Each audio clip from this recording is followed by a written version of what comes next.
Lancelot de Casteau, sur lequel Pierre Leclerc fait un doctorat à l'ULB.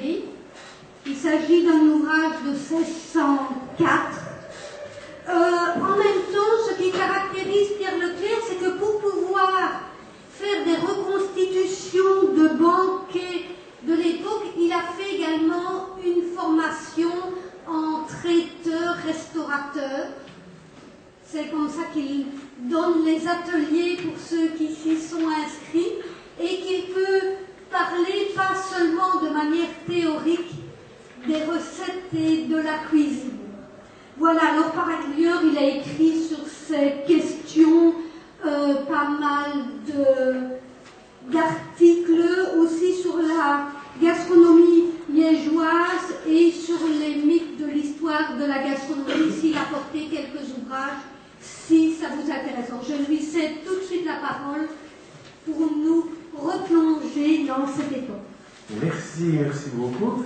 Donc, effectivement, aujourd'hui, on va parler de cette gastronomie de la Renaissance à partir d'un exemple tout à fait concret, un livre de cuisine. Il me semble que c'est toujours beaucoup plus agréable d'appréhender la cuisine d'une période à travers un livre de cuisine, ce qui nous permettra d'illustrer de nombreux exemples cette cuisine. Pourquoi Lancelot de Casteau? Lancelot de Casteau a beaucoup de qualités. La première, c'est qu'il est d'origine montoise. Je pense qu'il aurait été dommage ici de ne pas en parler. La deuxième, c'est qu'il a travaillé à Liège. C'est pour moi que c'est une très bonne qualité. Il a travaillé à Liège dans toute la deuxième moitié du XVIe siècle. Il a été le maître-queux des princes-évêques de Liège. Et ensuite, troisième qualité, c'est qu'il a écrit un livre de cuisine, Ouverture de cuisine, qui est le tout premier livre de cuisine qui a été édité à Liège et qui date de 1604. Et ce livre de cuisine est très représentatif de cette cuisine renaissante de chez nous, c'est-à-dire que c'est une cuisine gorgée d'Italie. Bien entendu, à la Renaissance, l'Italie brille de tous ses feux, n'est-ce pas, que ce soit en matière d'architecture, de peinture, de sculpture, mais aussi de gastronomie. Donc partout en Europe, dans toutes les cours européennes, on se met à l'heure italienne. Mange-t-on parfaitement, exactement italien comme en Italie? Non, bien sûr.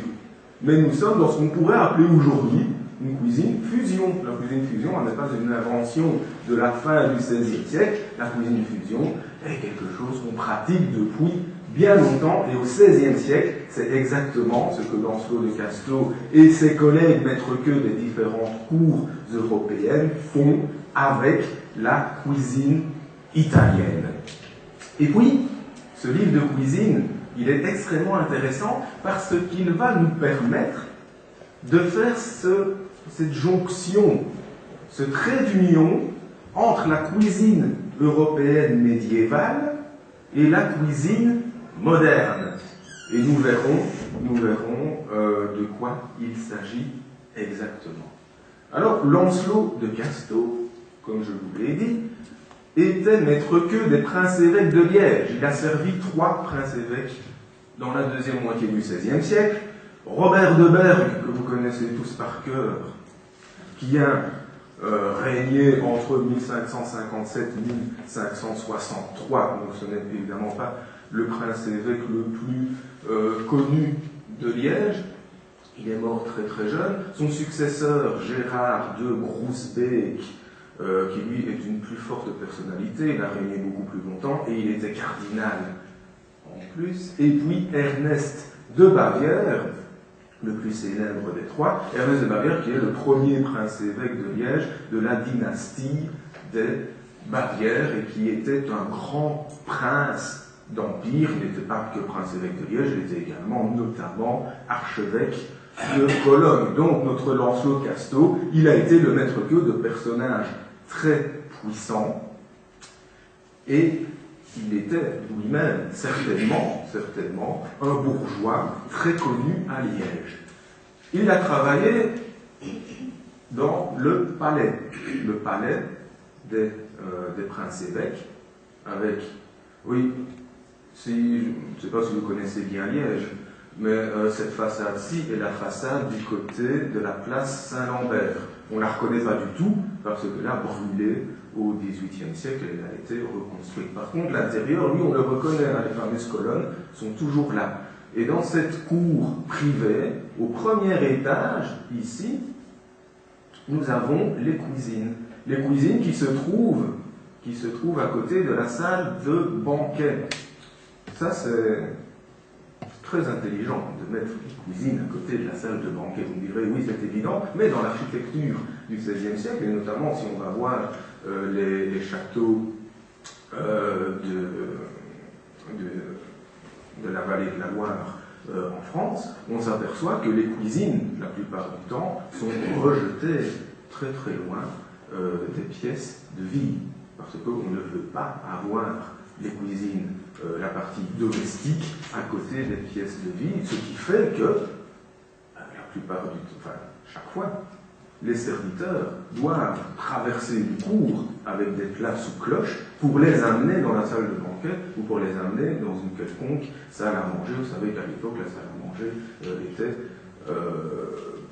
pouvait être choisie en fonction de tas de paramètres, mais il n'y avait pas une salle à manger fixe. Donc on traverse la cour avec tous ces plats, on les amène à table, et à table, tous ces plats, la plupart du temps, ils sont froids. Et ça a été un immense problème tout au long de l'histoire de la gastronomie, tout au long de l'histoire de la cuisine, c'est d'amener des plats chauds à table. Donc une manière déjà de régler le problème, c'est de mettre les cuisines à côté de la salle de banquet. Ça, c'est quelque chose qu'on faisait dans des palais intramuros. Mais dans les plus grands palais extramuros, là, l'organisation était tout à fait différente. Et autre solution qu'on pouvait trouver, c'était des réchauds mis à table. Et au XVIe siècle, on a les premiers cas de réchauds qui vont garder certains plats plus ou moins chauds. Mais si on s'interroge maintenant sur toute la suite des événements et sur toutes les transformations du service de table au XIXe siècle, on s'aperçoit que ces transformations ont toujours le même but, c'est amener des plats chauds à table. C'était vraiment le grand problème de l'époque. Alors, Lancelot de Casteau, il a appartenu, ça c'est un fait assez extraordinaire, à deux métiers. Hein. Vous savez que dans une ville d'Ancien Régime, si on veut exercer une profession, il faut absolument appartenir à un métier. Donc lui, il a fait partie du métier des boulangers et du métier des merciers. Les merciers, c'est des gens qui vendaient un peu de tout, qui empiétaient évidemment tout le temps sur les métiers, sur les autres métiers, et qui étaient constamment en procès avec tout le monde, comme vous pouvez l'imaginer. Et puis, notre Lancelot de Casteau, qui était très bien établi, qui a travaillé pour des gens puissants, le pauvre, il est mort pauvre, justement. Il est mort pauvre. Il a, à la fin de sa vie, il a vendu tout son patrimoine immobilier, parce qu'il était ruiné. Et pourquoi était-il ruiné? Ça, c'était un problème très très récurrent, déjà au Moyen-Âge et encore à la Renaissance. C'est que les cuisiniers, les maîtres-queux, devaient avancer l'argent, bien souvent, avancer l'argent lorsqu'ils préparaient un grand banquet pour leur maître. Et ici, la mense épiscopale, qui est l'institution qui gérait les avoirs du prince-évêque, la mense épiscopale n'a pas remboursé cet argent à Lancelot de Casteau. Ce qui fait que Lancelot de Casteau, tout à la fin de sa vie, était en procès avec la mense épiscopale pour recevoir cet argent qu'il ne recevra jamais. Il était donc ruiné, il a vendu toutes ses maisons, car il en avait plusieurs, et il a terminé sa vie chez son beau-fils et sa fille, et c'est chez eux qu'il a écrit cette ouverture de cuisine, qu'il l'a éditée et qu'il a vendue, car il était édité à compte d'auteur. Donc c'est un petit livre édité probablement à 500 exemplaires, pas beaucoup plus. Mais malgré cet aspect confidentiel de l'ouverture de cuisine, ce livre nous intéresse et nous intéresse énormément. Et il commence d'ailleurs à beaucoup intéresser les Français, qui eux commencent à l'étudier également, ce livre de cuisine. Pourquoi? Eh bien, si on remonte, nous sommes ici en 1604, si on remonte en 1550, en 1550 paraît en France l'ouvrage Le grand cuisinier de toute cuisine. C'est un livre de cuisine qui est encore d'inspiration médiévale. C'est quoi un livre de cuisine d'inspiration médiévale? Eh bien, c'est un livre dans lequel il y a beaucoup de condiments aigres.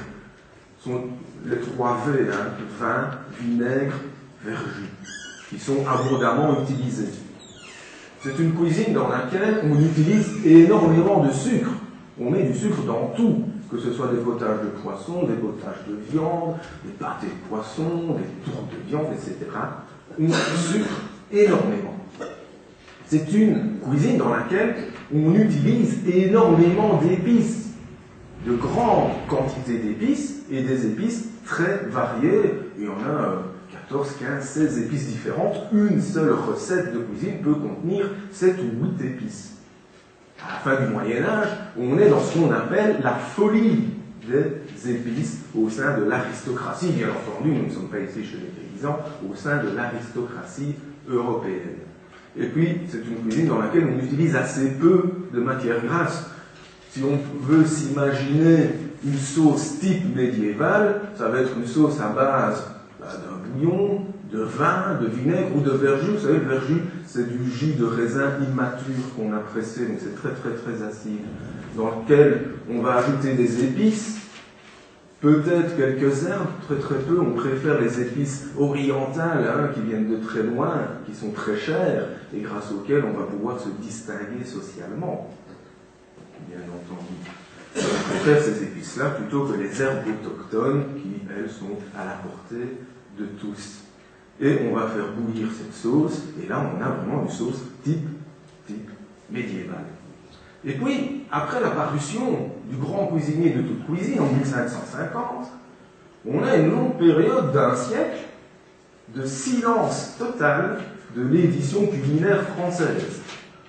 On édite encore des livres de cuisine, oui, mais ce sont des rééditions, uniquement des rééditions, et il n'y a plus de livre original. Jusqu'en 1651, avec le fameux cuisinier François de la Varenne, qui va véritablement marquer son époque. Et là, on n'a plus du tout une cuisine d'inspiration médiévale, absolument plus. On a une cuisine moderne. C'est la cuisine moderne française.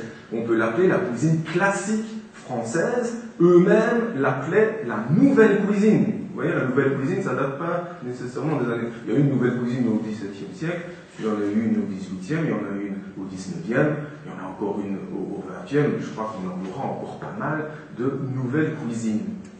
Cette nouvelle cuisine, c'est la nôtre. C'est la nôtre, parce que lorsque je vous parle de cette cuisine médiévale, là on est quand même dans quelque chose d'assez exotique pour nous. Bien que la mode commence à changer ces dernières années, on revient aux épices effectivement.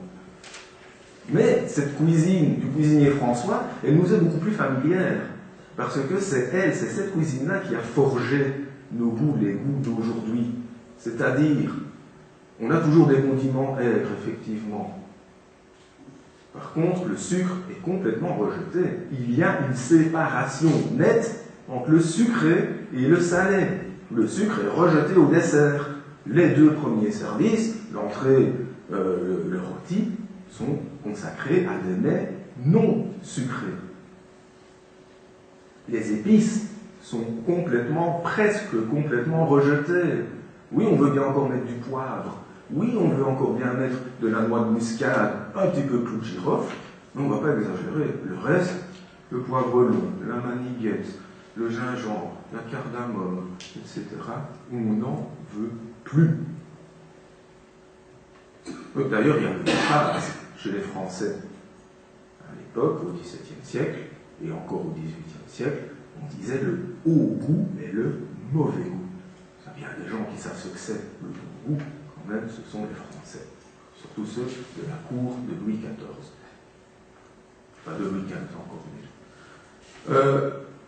Des matières grasses, bien entendu. Et là, c'est l'entrée des crèmes. Des crèmes qu'on va mélanger à des roux qui n'existaient pas au Moyen-Âge. Pour faire des béchamel, on entre dans cette cuisine onctueuse, dans cette cuisine riche, cette cuisine grasse, qui est la cuisine moderne, qui est la cuisine classique française et qui est notre cuisine, qui nous caractérise. Il n'était pas question de telle sauce au Moyen-Âge, et c'était beaucoup plus légère que les sauces médiévales. Et puis, on entre dans un travail très sophistiqué des fonds de cuisine, que ce soit des fonds de viande, que ce soit des fonds de poisson, des fumets. Ces fonds-là existaient au Moyen-Âge, étaient en gestation, mais ils n'étaient pas encore aboutis comme ils le seront au XVIIe et surtout au XVIIIe siècle.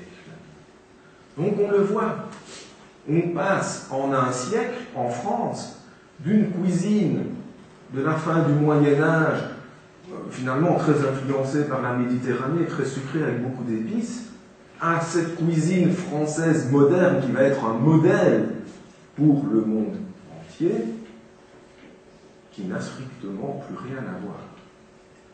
Et pas de chance. C'est justement pendant cette période de révolution culinaire, qu'on n'a aucun témoignage écrit de recettes pour nous expliquer ce qui s'est passé. Heureusement, il y a un ouvrage qui n'est pas français, qui est liégeois, écrit par un Montois d'origine, l'ouverture de cuisine de Lancelot de Casteau, paru en 1604, et par une analyse fine de cet ouvrage-là, on va pouvoir comprendre ce qu'il s'est passé entre ces deux dates. Alors tout d'abord, et ça je crois que c'est intéressant pour bien comprendre un livre de cuisine, c'est commencer par dire ce qu'on n'y trouve pas. Oui, nous sommes en 1604. Lui, Lancelot de Casteau, on l'a dit, il a travaillé plus ou moins de 1550 à 1600 au palais des Princes-Évêques. On est donc quelques années après la découverte des Amériques. Et s'il y a bien une date fondamentale dans l'histoire de l'alimentation, surtout pour les Européens, et même le reste du monde, c'est la découverte des Amériques et tous ces ingrédients qui vont déferler. Il y a la pomme de terre, il y a la tomate, il y a le maïs, il y a le haricot, il y a le cacao, il y a le quinoa, ça c'est plus pour les bobos de maintenant. Qu'y a-t-il encore? La vanille, l'ananas, le topinambou. En fait, c'est une kyrielle d'ingrédients qu'on ne connaissait pas avant et qui débarquent en Europe. Qu'en est-il chez Lancelot de Casteau? Et maintenant, on va s'apercevoir que tous ces ingrédients, il leur faut du temps. Il leur faut du temps pour s'imposer dans notre cuisine, et c'est pas parce qu'ils sont arrivés sur le terrain européen qu'ils vont être directement adoptés par les Européens. Certains ingrédients sont adoptés très rapidement, et on s'aperçoit que ce sont des ingrédients qui correspondent très bien à ce qu'on connaît chez nous. Ce sont des légumes qu'on va pouvoir cultiver selon les procédés qu'on connaît chez nous. D'autres légumes qui nous sont pas assez familiers, on va s'en méfier et on ne va pas les adopter tout de suite. C'est le cas de la pomme de terre. La pomme de terre, elle est en Europe au tout début du XVIe siècle, dans les années 1520, on est sûr qu'elle est là. Et pourtant, il va lui falloir énormément de temps pour s'imposer. Il faut attendre le XIXe siècle pour qu'elle entre véritablement dans la gastronomie. Jusque-là, c'est la nourriture au mieux des paysans, sinon des cochons.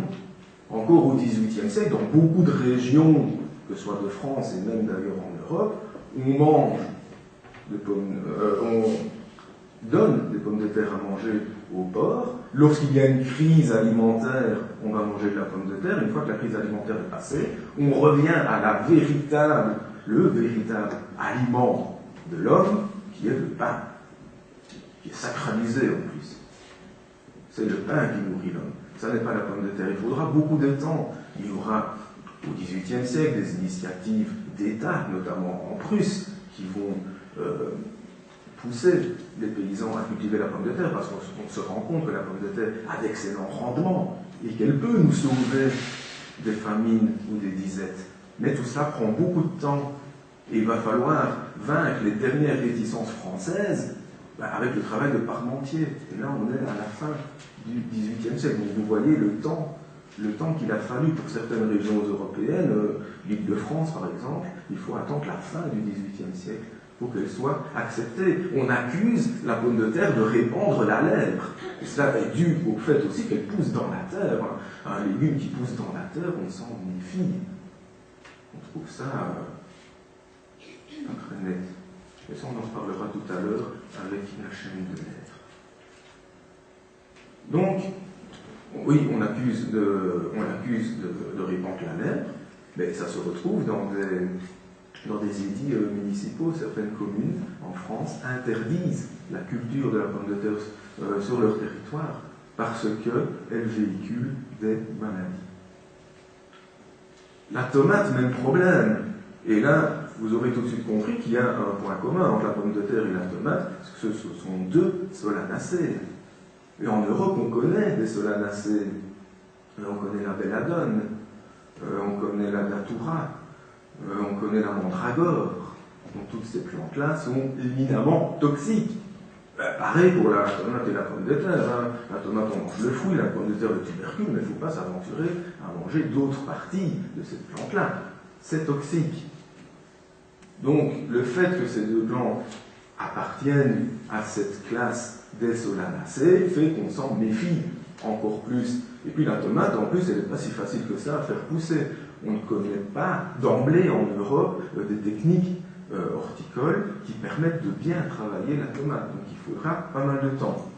Sa couleur rouge, on n'aime pas trop non plus. Et en Italie, seuls les paysans vont manger cette tomate. Chez les bourgeois, chez les scientifiques, chez les collectionneurs, on a de la tomate, effectivement, mais c'est ornemental. On n'en mange pas. La première recette de tomates dans un livre italien, elle est de la fin du XVIIe siècle. Et pour faire de la tomate une sauce pour les pâtes, ils se sont dit, quand même, la cuisine italienne sans sauce tomatée pour les pâtes, ça ne peut pas exister. La toute première recette qu'on a dans les livres de cuisine, elle date de la fin du XVIIIe siècle. Et puis quelques années plus tard, la tomate va intégrer la pizza. Avant ça, la pizza, c'était avec du saindoux et quelques herbes. Donc vous voyez le temps qu'il faut pour que ces deux légumes américains s'imposent. Mais une fois qu'ils sont imposés, alors là c'est parti. Une fois qu'on a mis la tomate dans des boîtes, et ça se fait dans la deuxième moitié du XIXe siècle, alors là, elle va gagner le monde entier parce que son problème de conservation est réglé. Et la pomme de terre, on sait bien aussi qu'elle va devenir le premier légume cultivé dans le monde entier. Donc finalement, ce sont les deux légumes qui prennent le plus de temps à s'imposer qui seront les plus diffusés. Mais récemment. Il n'y a pas de piment chez Lancelot Casto. Le piment qui arrive lui aussi d'Amérique. Le piment qui, lui, est adopté très rapidement en Espagne. On l'appelle le poivre du pauvre. Ça coûte beaucoup moins cher de mettre du piment que de mettre du poivre dans son assiette. C'est un aliment qui s'impose très très vite dans le monde entier. Les Portugais vont répandre dès le XVIe siècle le piment en Afrique, en Asie, et à partir de l'Asie, le piment va se répandre dans tout l'Empire ottoman. Les Espagnols, dès le XVIe siècle aussi, vont exporter le piment vers la Chine, à travers l'océan Pacifique. Donc lui, il s'impose très bien partout dans le monde, dans les régions tropicales. Par contre, en Europe du Nord, ça, on n'en entend pas encore parler. Chez Lancelot Casto, il est tout à fait normal de ne pas trouver de piment. Il n'y a pas non plus de courges, les courges américaines. En Europe, on connaît des courges depuis bien longtemps. Les courges qui arrivent d'ailleurs au départ, on monte au néolithique, on va quand même pas refaire toute l'histoire du monde, mais les gourdes et les calebasses qui nous sont arrivées au néolithique d'Afrique et qui était abondamment consommé dans toute l'Antiquité et au Moyen-Âge. Et puis arrivent les courges américaines, qui est une toute autre espèce de courge, avec les potirons, avec les citrouilles, et ça, c'est comme d'habitude, en matière alimentaire, ce qui vient d'Amérique chasse ce qui est en Europe. Donc les citrouilles et les potirons vont complètement évincer nos gourdes et calebasses. Elles s'imposent très rapidement.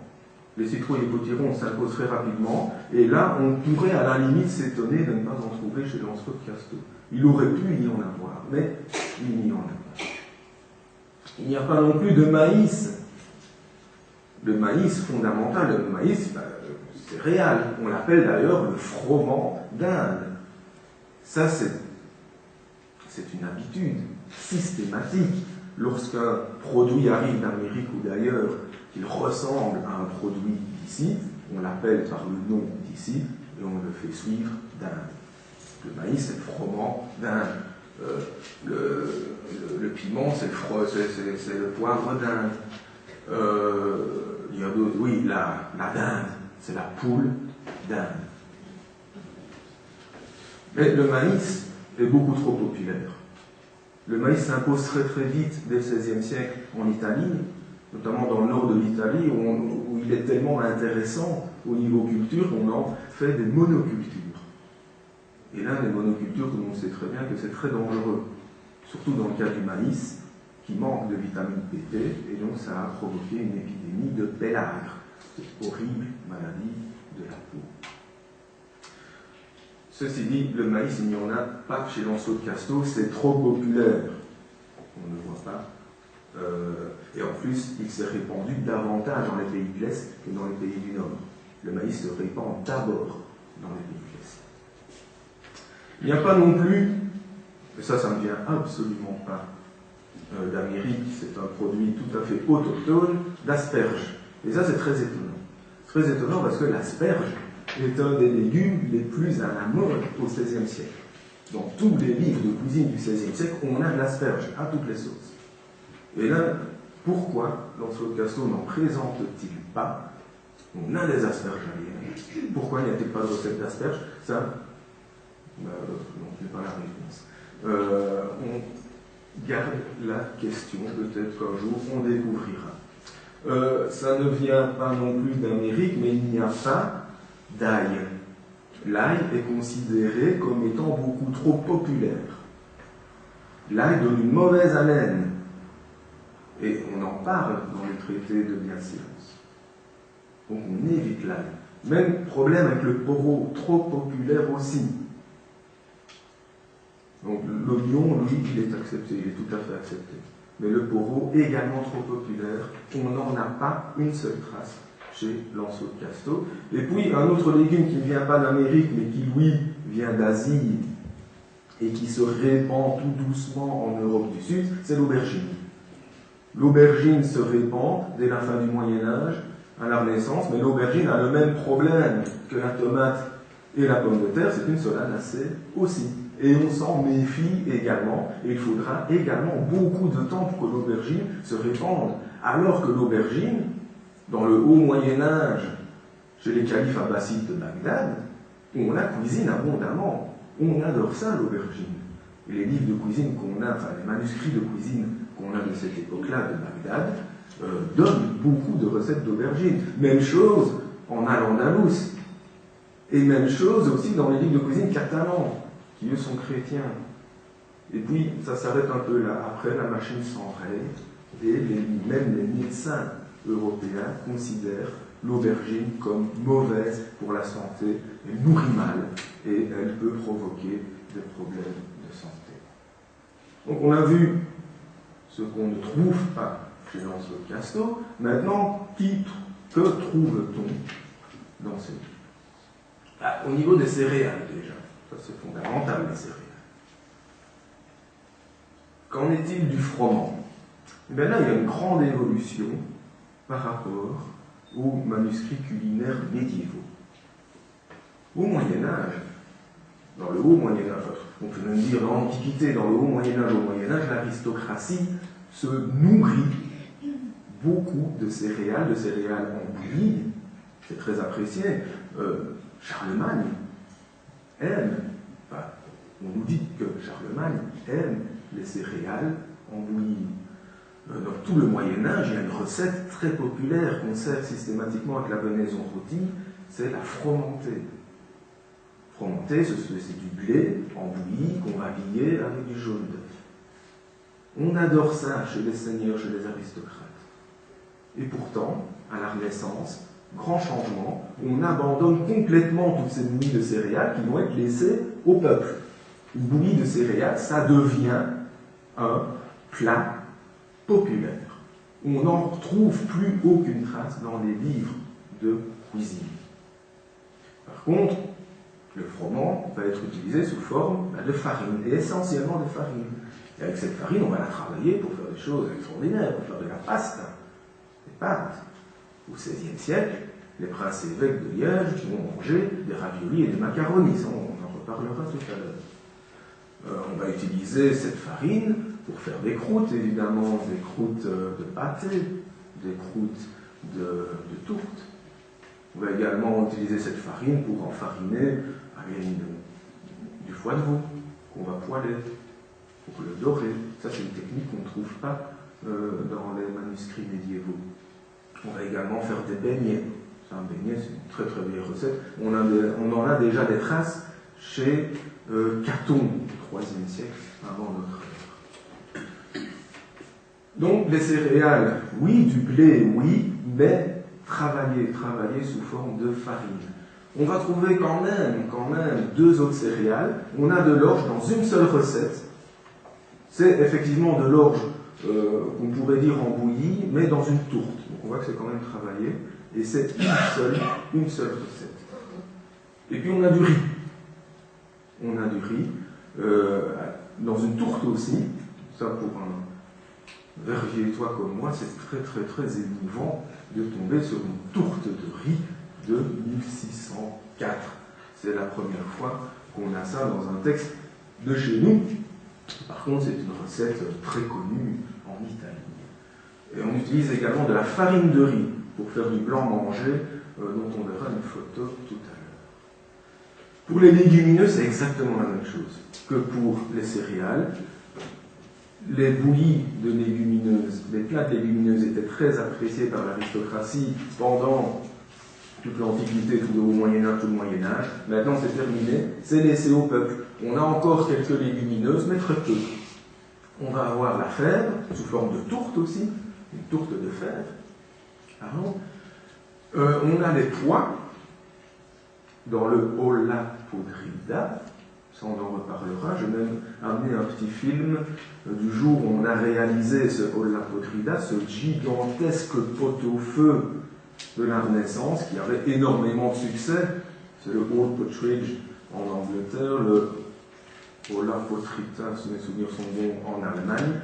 C'est une recette qu'on va retrouver dans toutes les cours, partout en Europe. C'est la recette à la mode. C'est un gigantesque pot-au-feu, c'est une pyramide de viande. Et là aussi, cette manière de présenter les choses, de présenter la nourriture est nouvelle dans le Moyen-Âge. On présente des petits plats avec un petit peu de nourriture. Il ne faut pas oublier que la gourmandise est un péché mortel.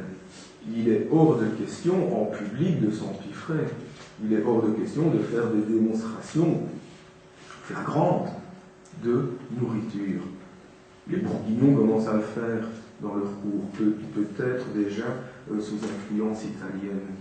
Et puis surtout à la Renaissance, là ça commence. Ça commence avec des plats comme le olla podrida, plat particulièrement impressionnant qu'on amène à table. Mais ça n'existe pas au Moyen-Âge.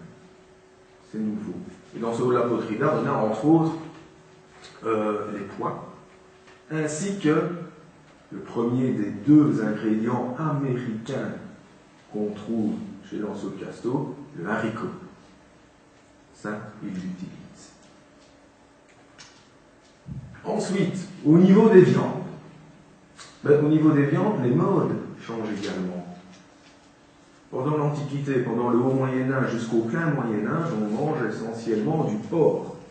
C'est le porc, la bête qui donne la viande.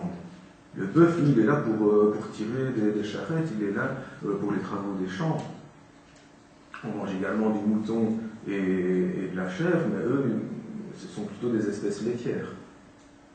Donc, ce sont des animaux qu'on va abattre quand ils ne servent plus à rien, ou alors on a mal de mal.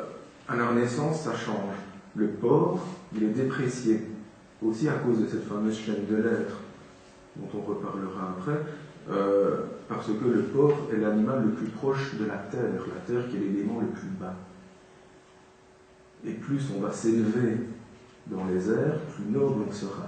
Donc le porc qui est proche de cette terre, il est déconsidéré. Et alors qu'on l'a adoré, et que probablement Charlemagne a adoré aussi les rôtis de porc, et bien dans le plein Moyen-Âge, ça change. La mode change, et dorénavant, à partir de la Renaissance, c'est le veau qui devient la viande numéro 1. Et ça se remarque très très fort chez Lancelot de Casteau. La grande majorité des recettes de viande sont à base de veau. Ensuite, seulement vient le mouton et le porc très très peu. Très très peu. Le jambon est encore accepté.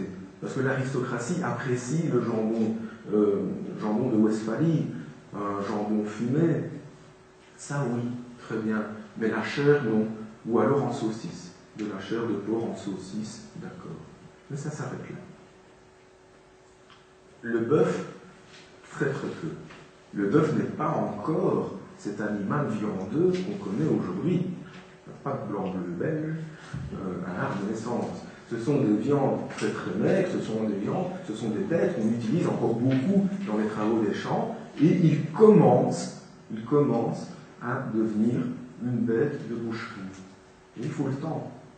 Il faut beaucoup de temps. Et elle le sera beaucoup plus vite d'ailleurs en Angleterre qu'ailleurs sur le continent. De la vache uniquement pour le pis. Moi je milite pour le retour du pis de vache en charcuterie. Ça ne coûte rien et c'est délicieux. Il utilise du pis de vache qui est rôti, où il en fait des espèces de raviolis. On a fait également une photo. Donc notre veau est la viande la plus utilisée. Comment l'utilise-t-on? Essentiellement hachée. On va la hacher avec quoi? Eh bien, avec de la graisse de bœuf. Parce que quand je disais que le bœuf est très peu utilisé pour sa chair, oui, ça c'est vrai. Par contre, pour sa graisse, là, il est très utilisé. Et c'est la graisse de bœuf qui est recherchée. Au XVIe siècle, une livre de graisse de bœuf coûte 2 fois plus cher qu'une livre de viande de bœuf. C'est le gras qui est recherché. Et ça, c'est également une grande constante dans l'histoire de l'alimentation qu'il ne faut pas oublier, parce qu'aujourd'hui, nous vivons dans des montagnes de graisse, dans des flots de gras. Mais jusqu'à la deuxième moitié du XIXe siècle, le gras est rare, recherché et très très cher. Lorsqu'un paysan du XVIe siècle rêve, il rêve de quoi? Il rêve de cascades, de montagnes de Saint-Doux. C'est de ça qu'il rêve, parce qu'il n'a pas accès au gras. Il faudra attendre la deuxième moitié du XIXe siècle et l'invasion oléagineuse des pays tropicaux, c'est-à-dire des huiles d'arachide, des huiles de palme, pour que la graisse soit beaucoup moins chère. Et là, on n'y est pas encore. La graisse est très chère. Et mettre de la graisse de bœuf dans tous ces plats, c'est s'affirmer quand même une cuisine, pour le moins aristocratique, ou de la haute bourgeoisie. Donc c'est du veau haché plus de la graisse de bœuf. Et les deux en même temps, ça va donner cette base de hachis qu'on utilise. On avait parlé des raviolis, pour faire des raviolis, qu'on utilise pour faire des pains de viande, qu'on utilise pour une autre recette dont on reparlera, qui est absolument délicieux, c'est un pain de viande dans lequel on a farci de masse-pain. Ah oui, ça c'est quand même très surprenant, c'est ce mélange sucré-salé qu'on apprécie encore beaucoup au XVIe siècle. Donc, beaucoup de recettes avec ce hachis, graisse de bœuf, veau. Bon, évidemment, potage, potage pris dans le sens ancien du terme. Évidemment, potage, c'est tout ce qui cuit dans un pot, et la plupart du temps, ça va être de la viande ou du poisson cuit en sauce. Des morceaux de bœuf cuits en potage. Mais on a beaucoup moins de morceaux de bœuf présentés ainsi que de hachis. Du pâté, ici on a des petits pâtés feuilletés, on verra tout à l'heure que les techniques de feuilletage se mettent en place au cours du XVIe siècle. Ça, c'est les saucisses dont j'ai parlé, hein, avec la chair de porc. Les saucisses de Bologne. Donc, vous voyez toujours ces références à l'Italie, hein, toujours très très fortes. Saucisses de Bologne qui vont rester très à la mode. Ce sont les saucisses séchées, les saucisses de Bologne, jusqu'au XXe siècle. Quand on allait au XIXe siècle, quand on allait à la foire encore, c'était pour y manger des pommes de terre frites, c'était pour y manger des gaufres, des beignets, mais aussi des saucisses de Bologne qui sont au cœur des réjouissances culinaires de la population, encore au XIXe siècle. Ça l'est déjà au XVIe siècle. Comme viande, évidemment de la volaille. Et la volaille numéro 1, c'est le chapon. Bien entendu, le chapon qui est beaucoup plus gras que les autres viandes. Et ça, c'est une constante. On voit qu'on est incessamment à la recherche du gras. Et plus on monte dans la hiérarchie de la population, et plus ce gras va apparaître dans les mets. Le pigeon, mais beaucoup moins. Il y a d'ailleurs une recette de pigeon farci aux châtaignes, qui rappelle furieusement la dinde farcie aux châtaignes de Noël. Peut-être est-ce déjà son ancêtre. On a du canard, on a également des perdrix, et puis la venaison. Très très peu de venaison. On peut s'étonner de ne pas trouver beaucoup de gibier dans des livres de cuisine qui sont plutôt aristocratiques. C'est tout à fait normal. C'est tout à fait normal, et déjà au Moyen-Âge, les manuscrits, que ce soit les viandiers, que ce soit le ménager de Paris, on a très très peu de venaison. Parce que l'aristocratie de l'époque, contrairement à ce que les historiens ont cru pendant très longtemps, mangeait très peu de gibier par rapport aux viandes de boucherie. Un aristocrate, au Moyen-Âge, à la Renaissance, ça mange essentiellement des viandes de boucherie, sauf pendant les banquets. Et c'est là que les historiens se sont fait complètement avoir, et que nous, on avait en face de nous des menus de banquet, on en a même de la fin du Moyen-Âge, dans lesquels il y avait beaucoup de gibier à plumes, de venaison.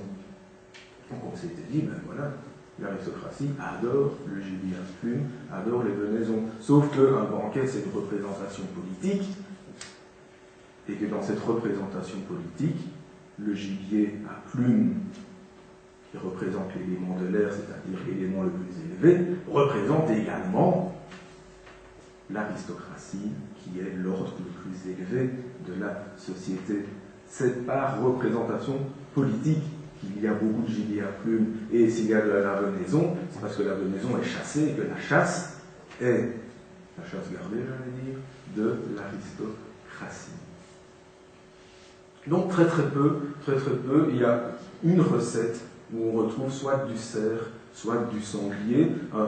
Aujourd'hui, on dirait un civet, hein, c'est un bouilli avec du vin rouge, de la cannelle, des clous de girofle, du sucre. C'est exact. Et en plus, petite originalité, peut-être qu'on fait moins aujourd'hui, des zestes d'orange qu'on ajoute au tout. Et le deuxième ingrédient américain qu'on retrouve chez Lancelot de Casteau, la dinde. Et la dinde est probablement l'ingrédient américain qui s'est imposé le plus rapidement en Europe. Marguerite de Navarre, hein, la grande sœur de François Ier, elle a de la dinde à sa table dans les années 1530. Donc, vous voyez, ça a été très rapide. Le lapin, ça c'est très anecdotique, on en trouve dans une seule recette. Au niveau des poissons, là aussi, il y a une hiérarchie. Le poisson numéro 1, c'est l'esturgeon. Là où on trouvera plutôt de la carpe en abondance au XVIIe siècle, au XVIe siècle, on est dans l'esturgeon. On pêche de l'esturgeon dans la Meuse. On sert du caviar de Meuse. Ça fait rêver. Caviar de Meuse. Si on pouvait encore avoir cette appellation-là aujourd'hui. Oui, parce que l'anseau de Casteau a servi au banquet de Robert de Berg, dont on parlera tout à l'heure, a servi du cafiade d'esturgeon, qui vient très probablement de la Meuse, parce que les vendeurs de poissons à Liège vendaient de l'esturgeon pêché dans la Meuse. Et je me rappelle d'ailleurs, lorsque je dépouillais la presse liégeoise du XIXe siècle, il y avait encore un article pour dire qu'un pêcheur avait ramené un esturgeon de la Meuse.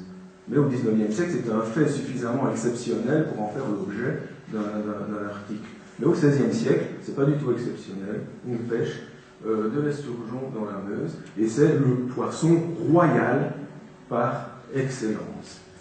Ensuite, de la roussette. Vous savez, ce requin qu'on trouve encore en mer du Nord, qui est succulent. Si vous tombez dessus, en plus, il n'est pas très cher.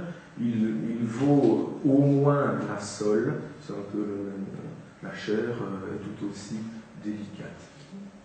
Le thon, en poisson de mer, on peut s'étonner de voir autant de poissons de mer chez l'anseau de Casteau, mais lui, c'est le maître-queue du prince-évêque de Liège, donc il a droit aux meilleurs produits.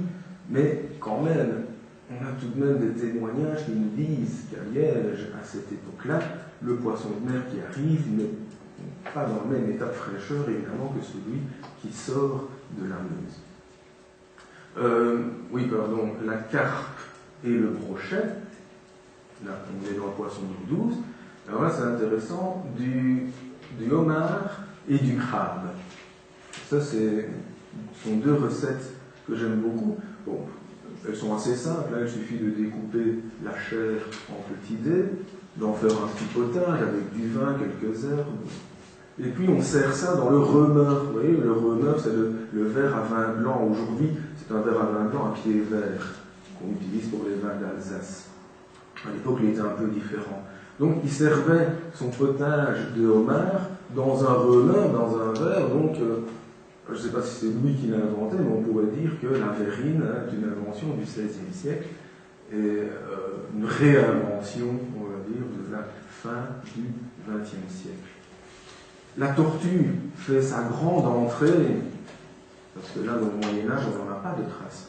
La tortue fait sa grande entrée dans la gastronomie.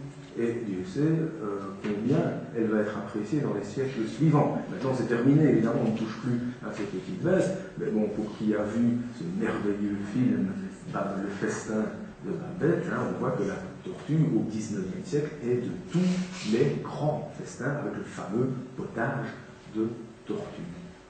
On a les escargots de mer qui sont empâtés, l'huître qui est également empâtée, et là ça va être aussi un grand classique de la gastronomie, le pâté d'huître, pendant tous les siècles à venir, et la sèche qui est elle aussi servie empâtée.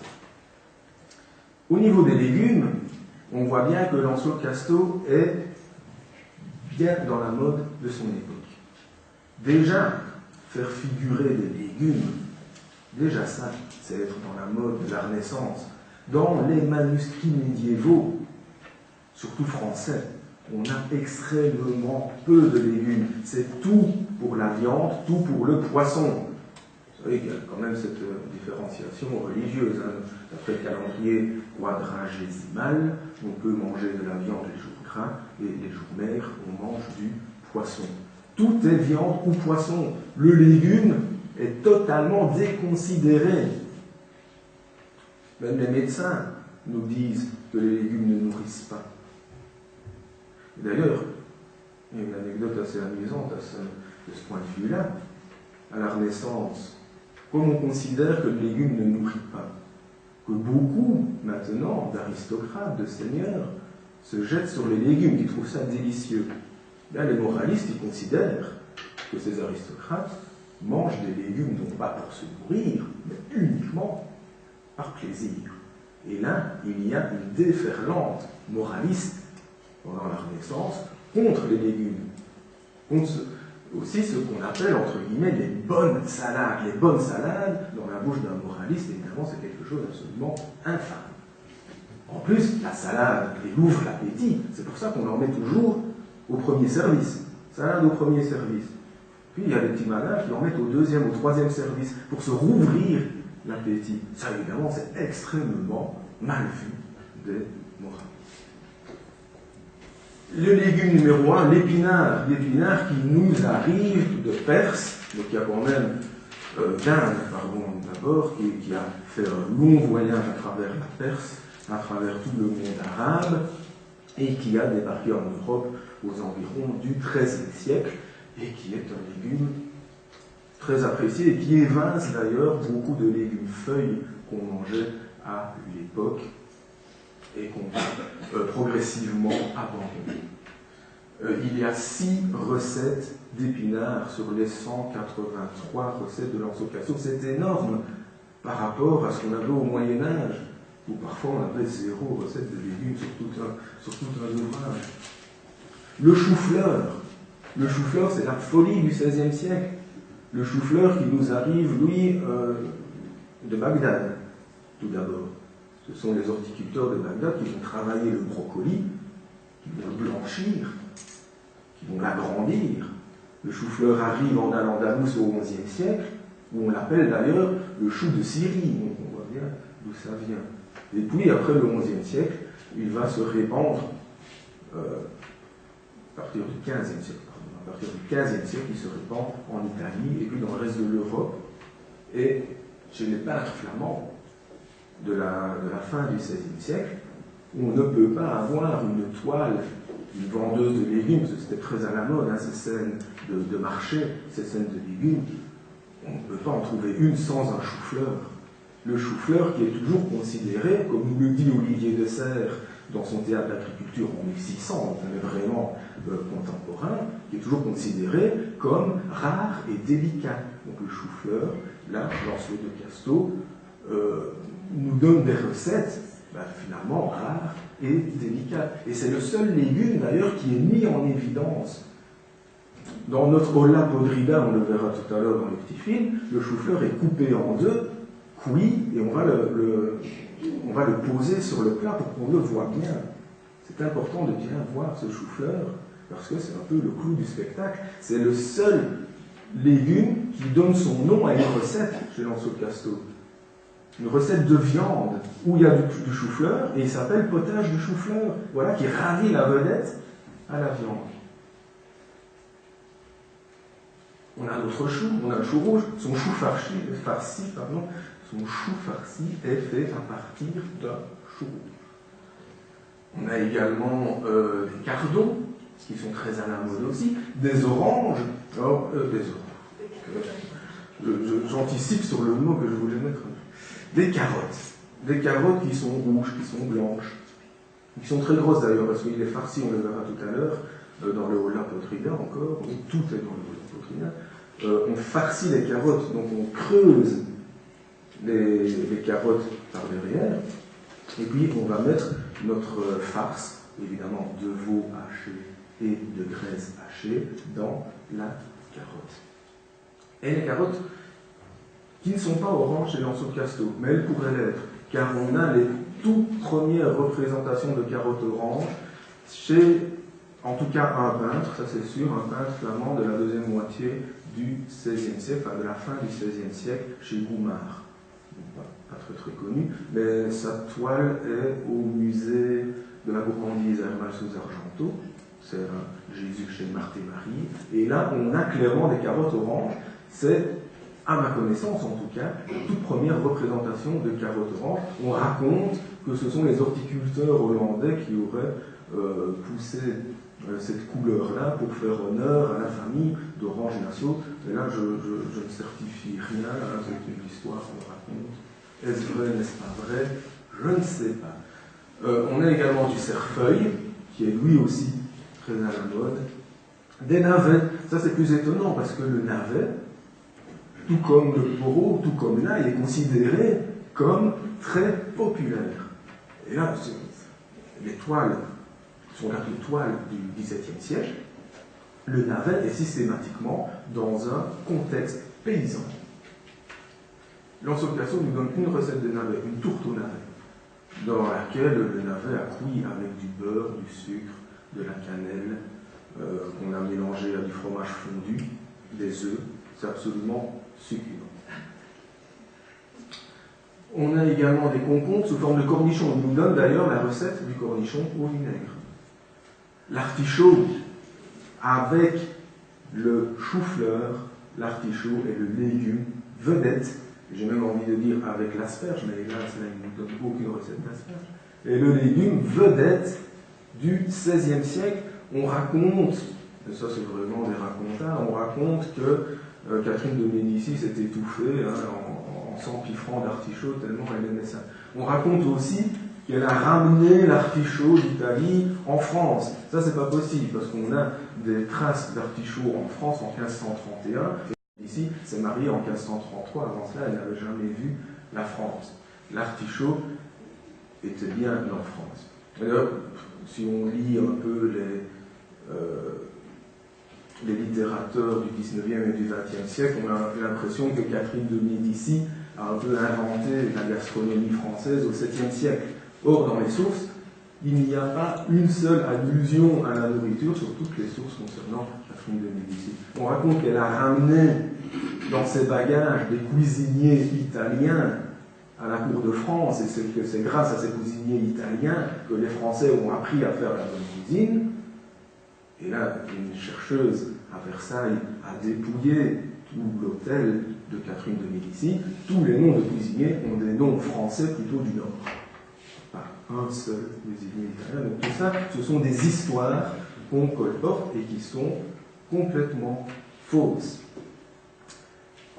Le panais, également, se trouve chez Lancelot Casto. Et puis, les truffes.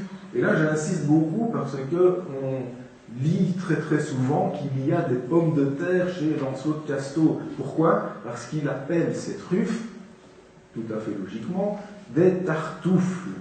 Tartuffe qui vient de l'italien tartufoli, qui voulait dire truffe.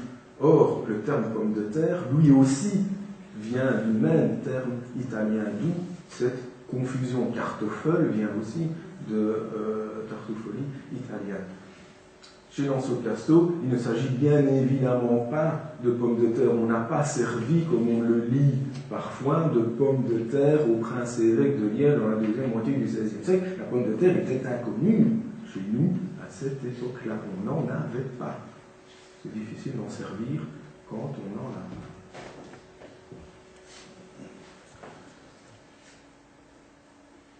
Alors, on a une idée des ingrédients.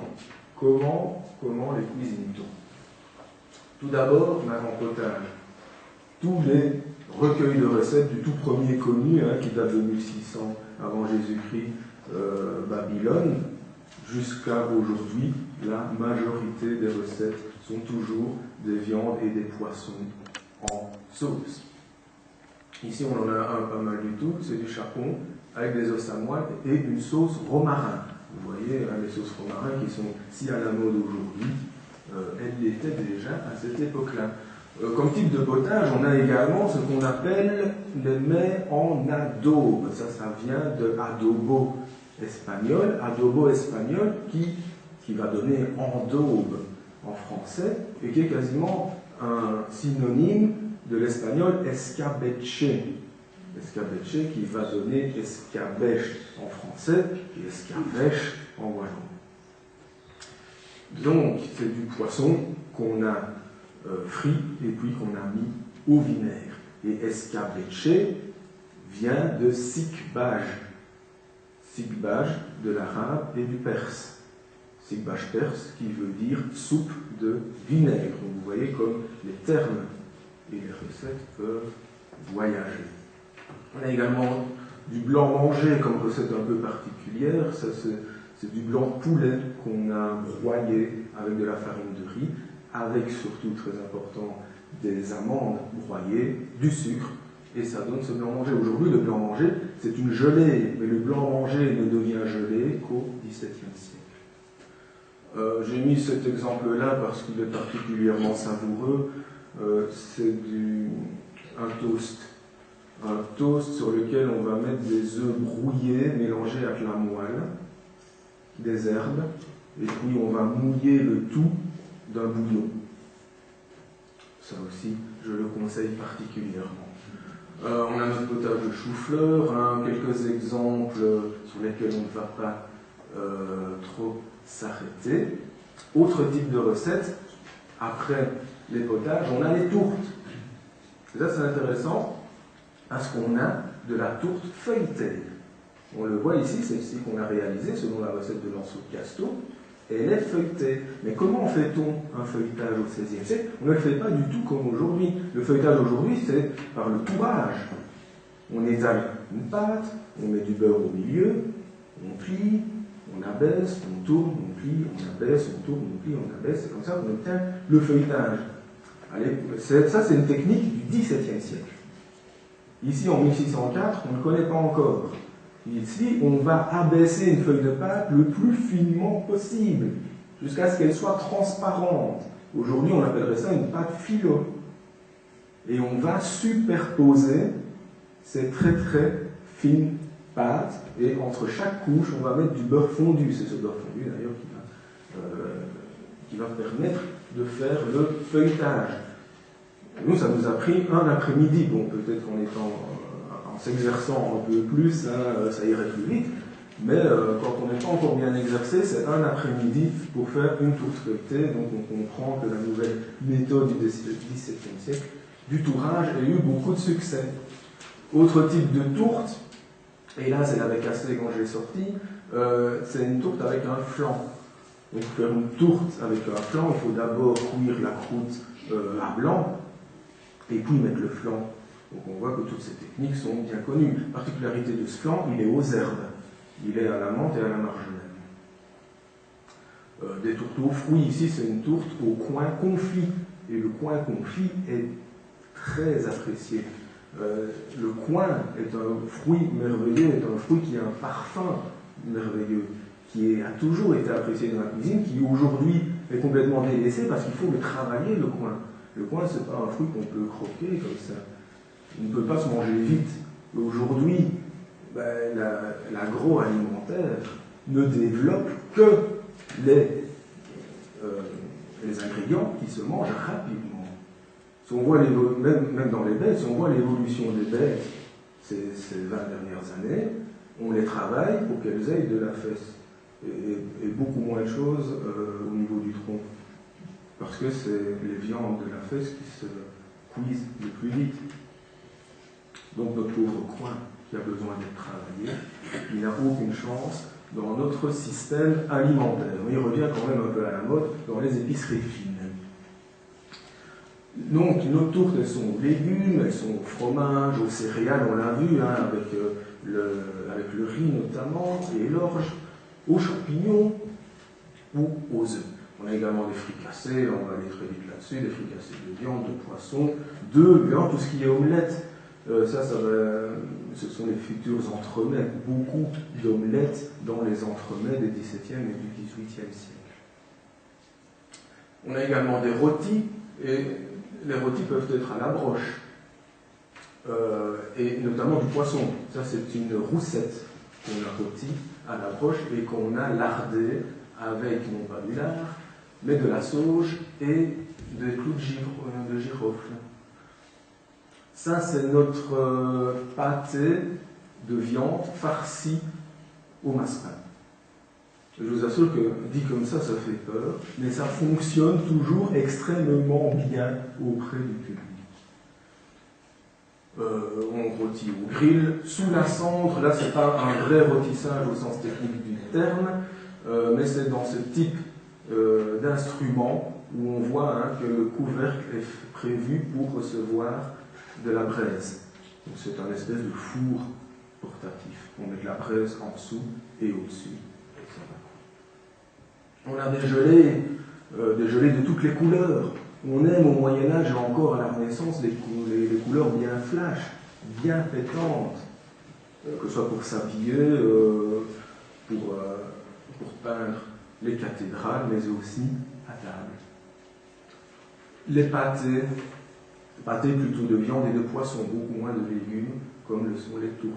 Et alors les confiseries qui nous viennent du monde arabe. Au départ, un massepain, on est ici du massepain. Un nougat, c'est quoi? Ce sont des médicaments.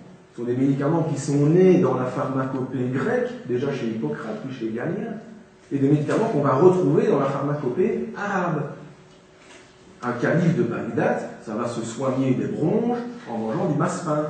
On imagine qu'après avoir été soigné de ses bronches, il continue à mettre un peu la main au massepain, et c'est via le canal de la pharmacopée que les massepains, que les nougats et que d'autres confiseries vont se répandre à travers la population. Et lorsque les confiseries entrent en Europe via Al-Andalus, via la traduction en latin des livres de pharmacopée arabes, ils vont se répandre à travers les pharmacies. On va aller chercher des sucreries chez le pharmacien ou chez l'épicier. Tous les deux vendent les mêmes produits et bien entendu beaucoup de procès entre les deux comme vous pouvez l'imaginer. Donc ici on a du massepain sous forme de lard d'Allemagne. Et ça introduit une autre notion très importante dans cette cuisine, déjà au Moyen-Âge, et encore à la Renaissance, et ce sera encore le cas à l'époque moderne, c'est déguiser. On déguise les ingrédients, on va prendre un ingrédient, on va le faire ressembler à autre chose. Ici l'ingrédient c'est du massepain, donc c'est tout simplement des amandes en poudre qu'on mélange avec du sucre et un petit peu d'eau de rose, qu'on va colorer, et puis on va faire différentes couches, blanche, rouge. On va les découper pour que ça ressemble à des lardons, et on appelle ça du lard d'Allemagne. On fait ça avec beaucoup de choses. Petite parenthèse, la farce dans le sens rigolo, était très très présente dans la cuisine. On peut prendre par exemple des œufs. Ça c'est chez Lancelot de Casteau. On cuit un œuf mollet, c'est-à-dire qu'il n'y a que le blanc qui va cuire et pas le jaune. On a notre œuf mollet, on le perce des deux côtés, on souffle pour retirer le jaune. Ensuite, on mélange le jaune avec des herbes hachées. On met ça dans une pipette, on remet le tout dans l'œuf mollet, on bouche avec du pain, et on cuit dur l'œuf. On l'amène à table, on le casse, on le découpe, et à l'intérieur, surprise, ce n'est pas un jaune, mais un vert d'œuf. Probablement que ça le faisait hurler de rire. Ça m'a pris aussi un après-midi pour faire 4 œufs. Ça demande peut-être aussi une certaine pratique. Mais voilà, pour dire qu'on adore déguiser, on adore transformer des ingrédients en autre chose. Voilà notre nougat. Notre nougat qui n'est pas encore pressé. Un nougat qu'on n'a pas pressé, ça donne ceci. Cette recette s'appelle le pignolat, parce que c'est du nougat à partir de pignon.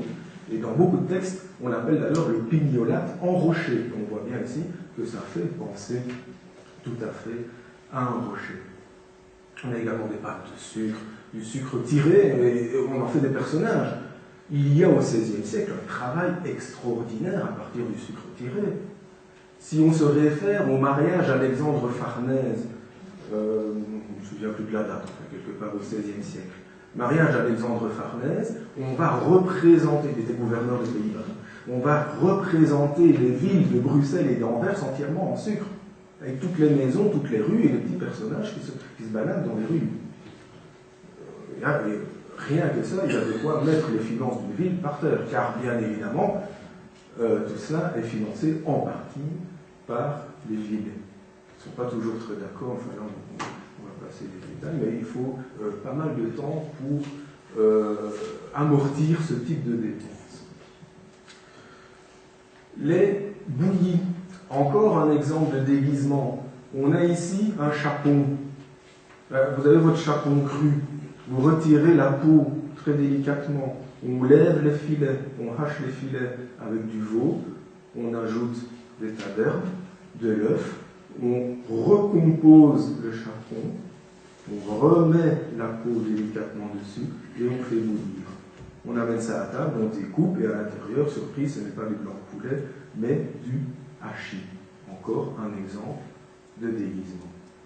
Les saucisses, on en a parlé, les beignets, on en a déjà parlé, et le sabayon, le zabayon italien, qui n'appelle pas zabayon. Dans les pays du Nord, on appelle ça des œufs lombards, mais on voit bien d'où ça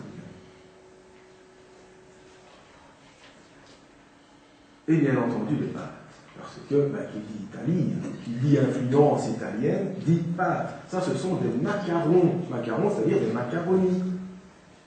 Des macaronis qui sont présentés à l'italienne, c'est-à-dire avec du beurre, avec du parmesan, avec de la cannelle, et normalement avec du sucre, parce que les Italiens, ils mettent du sucre dans leur macaroni, et l'Anso-Cassou ne le fait pas. Étonnamment, parce que ça, c'est une habitude qu'on va garder chez nous, que ce soit en Wallonie ou en Flandre. Encore aujourd'hui, on sert des pâtes à la cassonade. Mais il n'y a pas de ça chez l'Anso-Cassou, très étonnamment. Ça, c'est une capilotade douce, hein, c'est une sorte de lasagne, avec d'ailleurs ce lapin, c'est la seule recette qu'on a du lapin rôti, avec du coin, encore une fois, du jus d'orange, et on le voit, on est encore dans ce sucré salé. On a les agnolun ou agnoilins, on ne sait pas très bien comment il faut prononcer cela, ce sont des gnocchis. Des gnocchis, mais pas à la pomme de terre, bien entendu, c'est de la pâte à beignets qui est bouillie. On a également un autre type d'agnoilin, c'est une sorte de ravioli en anneau, et à l'intérieur, c'est notre pied de vache. Et puis les raviolis aux épinards, ou des raviolis à la viande hachée, ou des raviolis au massepain, mélangés à du coin confit. Alors ça, c'est à tomber par terre. Mélanger des massepains à du coin confit, c'est absolument succulent. Et ceux-là, ils sont frits. Donc, une culture des pâtes et de la pasta bien développée dans la deuxième moitié du XVIe siècle à la cour de Liège. Alors, qu'en est-il? Il est temps d'arriver tout doucement à ce qu'on voulait dire au départ. Ce passage entre la cuisine médiévale et la cuisine moderne. Qu'en est-il des épices chez l'Anso-Cassou? La première épice, et qui revient le plus souvent, c'est le sucre. Bien entendu. Après, c'est la cannelle. Donc là, on est toujours bien dans ce système médiéval. Pardon. Ensuite, la noix de muscade. Là, il y a déjà un bouleversement dans la hiérarchie. On y reviendra. Ensuite, le poivre. Et puis seulement le gingembre, alors que le gingembre, au Moyen-Âge, il était numéro 1 avec la cannelle et avec le safran. Donc on voit que gingembre et safran sont en train de perdre, en pleine perte de vitesse, et puis un tout petit peu de clou de girofle. Il y a, par rapport aux manuscrits médiévaux, il y a très peu de sortes d'épices. Elles sont toujours utilisées abondamment, ça oui, mais on voit qu'on a très fortement restreint le choix des épices. Il n'y a pas de maniguette, il n'y a pas de poivron, il n'y a pas de cubeb, il n'y a pas de cardamome. Tout cela a disparu. Il n'y a pas de galangal non plus. Par contre, il y a ce qu'on appelle les épices autochtones, ou les épices du pauvre. Mais ça, on aime bien les épices du pauvre. De l'oignon, il y en a assez bien. La moutarde, qui était déjà très populaire au Moyen-Âge. Le cap, beaucoup de cap. Des graines de genièvre, de l'anis. Oui, la rose, c'était juste pour illustrer l'eau de rose. On utilise beaucoup d'eau de rose. Et le réfort. Donc on voit bien que les aromates indigènes sont en train de gagner petit à petit sur les épices orientales. Et puis, il y a les herbes. Dans les manuscrits médiévaux, il y a très peu d'herbes par rapport aux épices. Dans le viandier, on a du persil, on a de la sauge, on a de la menthe et on a de l'hysope. Point. Chez l'Anso-Cassou, on a la menthe et la marjolaine. Ça, c'est le bouquet garni du XVIe siècle. Menthe, marjolaine. On a du persil, on a de la sauge, on a du romarin, on a de l'origan, on a de la coriandre, on a de l'hysope, on a du laurier, on a de la sarriette, on a du basilic, on a de la violette. Ça aussi, c'est une influence du Sud. Et là aussi, on est dans un détachement progressif par rapport aux épices orientales qui sont probablement déjà en train de perdre de tout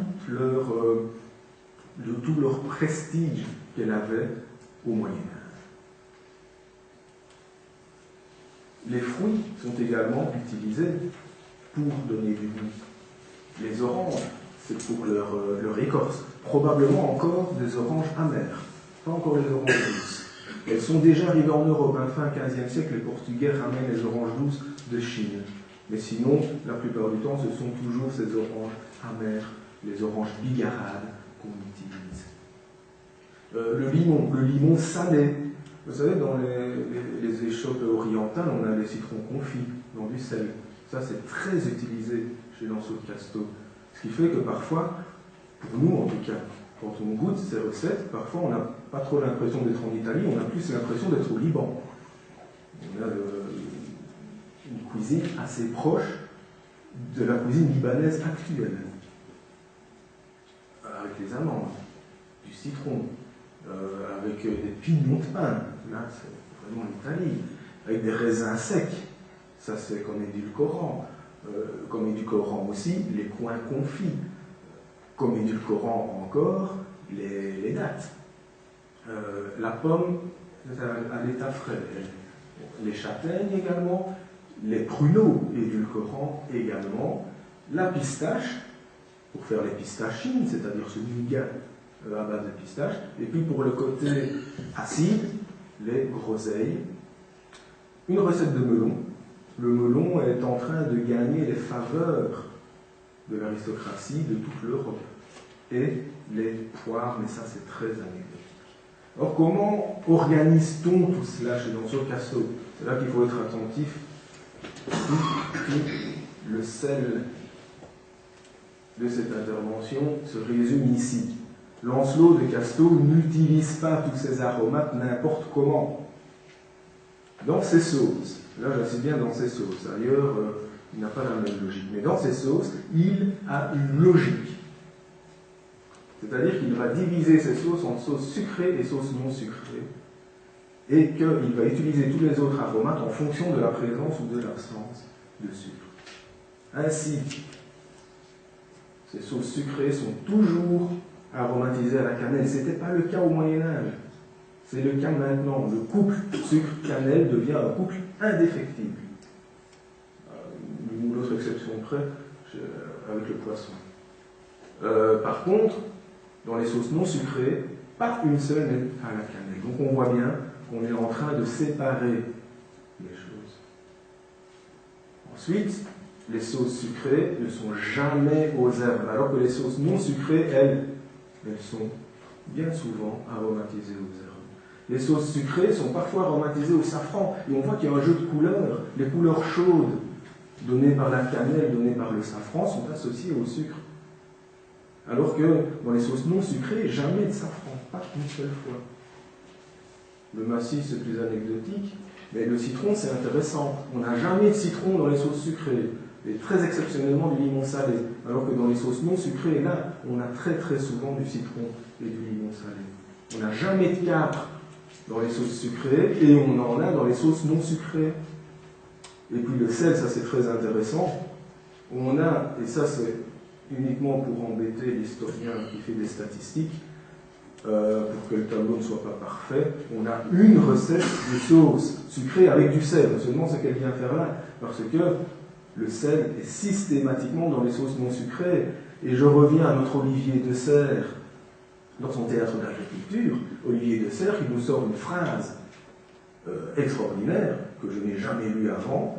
Il nous dit « Le goût du sucre s'oppose à celui du sel ». Il ne veut pas qu'on mette les deux ensemble. On est en train de séparer les deux. Mais ça ne veut pas dire qu'on a rejeté le sucre. Pas du tout. Ça veut dire qu'on a séparé le sucré et le salé. Alors, noix de muscade, poivre, c'est dans l'un comme dans l'autre. Le gingembre est plutôt du côté sucré que du côté non sucré. Et que va-t-il se passer dans notre cuisinier François de la Varenne, c'est-à-dire le premier exemple de cuisine moderne, de notre cuisine, de nos goûts? Il va se passer ceci. On va tout simplement abandonner le sucre et tout ce qu'on y a associé pendant les siècles précédents. Donc le cheminement vers nos goûts actuels s'est fait en deux étapes.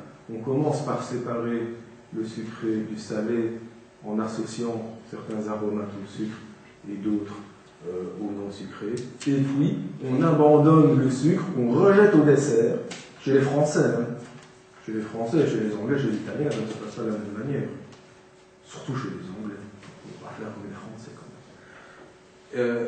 Et on rejette le sucre au dessert, ainsi que tout ce qui lui est associé. Et il va rester une sauce non sucrée avec des herbes, avec du citron, avec des capres, avec du sel, et bien entendu, noix de muscade et poivre. Et on a là la base aromatique des sauces chez la Varenne. Alors, j'ai juste 5-10 minutes pour vous parler un petit peu d'un banquet, et d'un banquet qui a été réalisé par Lancelot de Casteau pour la joyeuse entrée de Robert de Berg. Oui, vous voyez là, c'est tous les souverains de l'époque, on n'a pas le temps de faire le détail. Bon, on est à l'époque de Philippe II d'Espagne. Le prince-évêque Georges d'Autriche décède et lui succède Robert de Berg. Qui dit succession, dit, bien entendu, joyeuse entrée. Joyeuse entrée dans laquelle vont participer des grands personnages. On peut s'étonner d'y voir Guillaume d'Orange, mais Guillaume d'Orange est encore, à cette époque-là, le bon soldat du roi d'Espagne. Donc il peut tout à fait participer à ce type de manifestation. Le marquis de Berg, le comte de Horn, lui aussi, on peut s'étonner de le voir là, mais lui aussi, il est encore le bon soldat du roi d'Espagne. Et Philippe de Croix, qui lui restera toujours le bon soldat du roi d'Espagne. Donc c'est assez amusant de voir tous ces personnages autour de la même table. Dans quelques années, tout ce petit monde va s'entre-déchirer. Le banquet. Comment se passe ce banquet? Et on a 3 tables. 3 tables, probablement en U. On n'en est pas sûr, mais la plupart. C'est une disposition qui commence à se systématiser. 3 tables en U, on s'assied d'un seul côté ou des 2 côtés, c'est selon. Et on va amener les plats, service par service, sur cette table. On a des garnitures. Des garnitures, cette fois-ci, pas en sucre, comme on pourrait l'attendre, mais en beurre. On représente des scènes en beurre, on représente Pyrame et Tibée, cette espèce de Roméo et Juliette antique, Diane et Actéon est représentée également en beurre, Adam et Ève sont également représentés en beurre, ainsi qu'une scène de sauvage, c'est-à-dire d'Indiens d'Amérique, très très à la mode. Donc ce sont 4 scènes très à la mode, c'est un peu bateau, on va dire, au XVIe siècle, qui sont représentées à beurre. Mais assez intéressant, on y a également, et ça c'est systématique, on y a un buffet.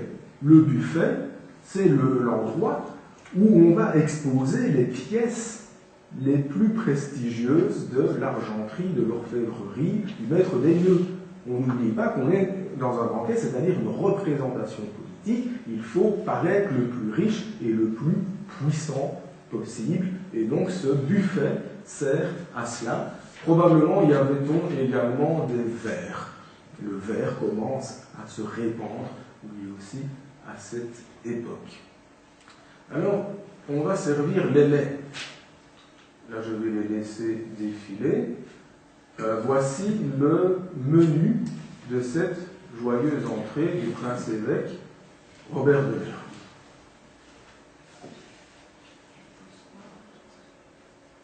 Voilà. Et donc, 4 services, 148 plats. Et on avait pour cuire les ingrédients que des cheminées et des fours. La cuisinière n'existe pas encore. Le potager, l'ancêtre de la cuisinière, n'est peut-être même pas encore monté jusque chez nous. D'ailleurs, on n'en a pas de traces archéologiques. Il existe en Italie, mais pas encore chez nous. Il faut sortir 148 plats de la cheminée et des fours. Vous imaginez le boulot que c'était. 148 plats. Vous me direz, c'est pas possible, on ne peut pas manger tout ça. Ben non, évidemment, on ne mange pas tout ça parce que le service est organisé d'une certaine manière. On a ici, ça c'est une scène avec Louis XIII. C'est plus tardif, mais par contre, on respecte toujours parfaitement ici les règles qui étaient en vigueur au XVIe siècle. On a les convives qui sont installés à table d'une manière hiérarchique. On voit bien d'ailleurs que les ecclésiastiques sont les plus proches du roi. Et ensuite, on descend dans la hiérarchie de l'aristocratie. Et il est évident que les plats sont eux aussi amenés de manière hiérarchique. Ce qu'on va amener à la table du prince n'est pas la même chose que ce qu'on va amener ici en bout de table. Le faisan revêtu de son plumage, ça c'est pour le prince, ça ne sera pas pour le baron de bout de table, donc tout le monde n'est pas servi de la même manière.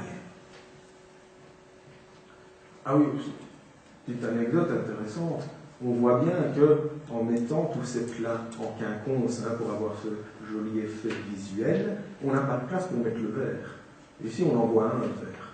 Probablement qu'un de ces personnages avait soif à appeler un serviteur.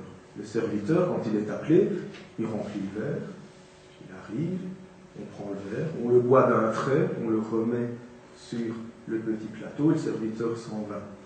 Mais ça, c'est une opération assez compliquée, parce que la plupart du temps, quand on est invité à un banquet, on a beau appeler le serviteur, il ne va pas venir. Le serviteur, lui, il s'intéresse surtout au maître. Donc il vaut mieux amener son propre serviteur avec soi pour être sûr d'avoir toujours à boire. Et en plus, tout ce qu'on amène ici à table, ça pourrait ne pas nous convenir, ne fût-ce que médicalement, ça pourrait ne pas nous convenir. Donc, hors de question d'aller demander un plat de la table d'à côté. Ça ne respecterait pas la hiérarchie. Donc, si tout ce qu'on amène devant soi ne nous convient pas, on peut très bien quitter la table, et ça arriverait en ayant faim d'un banquet de 148 plats, et en ayant soif parce qu'on a oublié de prendre son serviteur. Donc, il fallait quand même être assez précautionneux. On mangeait probablement avec les doigts, ou avec une fourchette, très difficile à dire. Milieu du XVIe siècle, à Liège, comment mange-t-on? On ne sait pas trop. Mais si on mangeait avec les doigts, en tout cas, c'est comme on le voit ici, sur cette représentation de la fin du Moyen-Âge, très délicatement. On utilise 2 doigts, les 3 autres étant levés, on va chercher un petit morceau de viande, et on les mange. Donc on n'est pas dans l'orgie. Même au Moyen-Âge, il ne faut pas s'imaginer des scènes orgiaques comme ça, où on s'entre-déchire des morceaux de rôti. Pas du tout. Tout cela reste très urbain, très civilisé. Et alors, pour terminer, je vous avais promis de vous parler de la chaîne de lettres. Ben, la voici la chaîne de lettres. On classe tous les ingrédients, enfin tous les êtres de la création, donc tous les ingrédients, selon un schéma vertical. Un schéma vertical hiérarchisé, bien entendu. Tous les ingrédients qui appartiennent à la terre, c'est-à-dire les végétaux, sont les plus bas dans la hiérarchie. Ensuite, tous ceux qui appartiennent à l'eau, c'est-à-dire les poissons et tout ce qui est aquatique, est un peu plus élevé. Et ce qui appartient à l'air, c'est-à-dire les oiseaux, est le plus élevé. Tout ce qui est quadrupède, mammifère, est difficile à classer. C'est entre la terre et l'air. Et c'est plus élevé que l'eau. Et on s'aperçoit dans ce menu de la joyeuse entrée du banquet de Robert de Berg que cette chaîne de lettres est parfaitement respectée. Il y a 4 mets de la terre. Une salade, on l'a dit, les bonnes salades sont très à la mode. Le champignon revient à la mode, ça je ne vous l'ai pas dit, mais à la Renaissance, le champignon revient à la mode après une éclipse de tout le Moyen-Âge et une recette, 2 recettes de champignons et une recette de truffes. Ensuite, l'élément de l'eau. Là, on n'a pas 4 mets, mais 11. C'est déjà un peu plus, c'est parce que l'eau est un peu supérieure à la terre. Et voilà notre cafiade d'esturgeon. Et puis, élément pas tout à fait de l'air, mais on est entre la terre et l'air, c'est-à-dire les bêtes de boucherie. On en a 36 cette fois-ci des mets. Et enfin, l'air, c'est-à-dire tout ce qui est à plumes. Et là, vous allez voir que absolument tout ce qui porte des plumes dans la région va passer à la casserole. Et surtout, les oiseaux les plus impressionnants, parce qu'ils vont être servis avec leur plumage, eh bien, ils vont figurer à table. Et on a notre dinde américaine en 1557 qui est là. C'en est fini. Je vous remercie beaucoup pour votre attention et bien entendu, on est ouvert à toutes les discussions.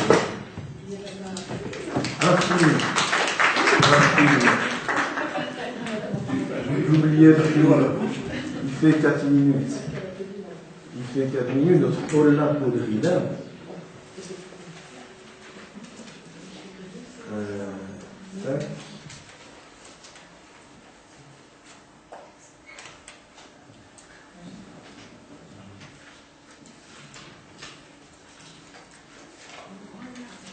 Notre cycle consacré à Lancelot de Casto ne pouvait pas se clore sans évoquer l'Olla Podrida, ce mets emblématique de la cuisine aristocratique du XVIe siècle. Héritier du Sanadji arabo-andalou et de l'Adafina ashkénaze, il a traversé les frontières et les siècles pour donner naissance à divers plats nationaux tels que le cochido espagnol, l'ole française ou le hochpo flamand. L'Olla Podrida est un gigantesque pot-au-feu. Une trentaine d'éléments le composent. La confection de l'Olla Podrida de Lancelot de Casto demande une longue préparation en amont. Le coin confit se prépare 9 jours à l'avance. Les saucisses de Bologne demandent 6 jours de séchage et il est recommandé de préparer dès la veille les petites saucisses, la mortadelle, l'andouille, la panse de brebis, la pâte des raviolis ainsi que le bouillon. L'ensemble de la recette prend 4 heures. Elle est divisée en 5 grandes phases. La mise en place des ingrédients allant dans le pot, la mise en pot, le rôtissage, la cuisson des petits pots et enfin le dressage. On commence par la cuisson des pieds et des oreilles de porc, des fèves de rhum, du jambon de Westphalie et des châtaignes. On passe ensuite à la mise en place de tout ce qui va entrer dans le gros pot. À la place de la panse de mouton, nous avons utilisé des boyaux de porc, plus faciles à l'emploi.